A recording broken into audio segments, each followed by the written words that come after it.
3.5 કરોડનો દારૂ। ગુજરાતમાં દારૂબંધી છતાં 4 પોલીસ મથકમાં 3.5 કરોડના દારૂ પકડાયો। ઉચ્ચ અધિકારીઓની હાજરીમાં બુલડોઝર પણ ફેરવાયું। ગુજરાતમાં દારૂબંધી છે છતાં પણ રાજ્યમાં ઠેર ઠેર દારૂની ઘૂસણખોરી ચાલી રહી છે।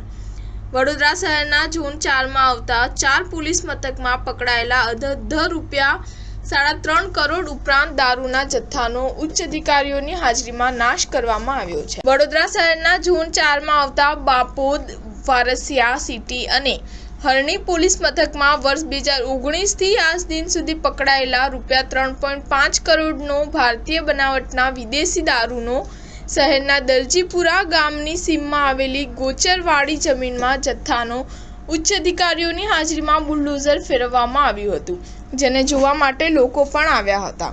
વડોદરા શહેર ઝોન 4ના ડીસીપી પન્ના મોમાયાએ જણાવ્યું કે શહેરના વારસિયા, બાપોદ સિટી, હરણી પોલીસ સ્ટેશન દ્વારા પકડાયેલ દારૂનો નાશ કરવામાં આવ્યો છે। સંબંધિત કોર્ટમાંથી આ દારૂના જથ્થાનો નાશ કરવાની પરવાનગી મેળવી ડીસીપી, એસીપી અને ચારેય પોલીસ સ્ટેશનના પીઆઈ તેમજ નશાબંધી અધિકારીની હાજરીમાં 3.5 કરોડ કિંમતના વિદેશી દારૂનો જથ્થાનો દરજીપુરા ગામની સીમમાં આવેલી ગોચરવાડી જમીનમાં નાશ કરવામાં આવ્યો છે।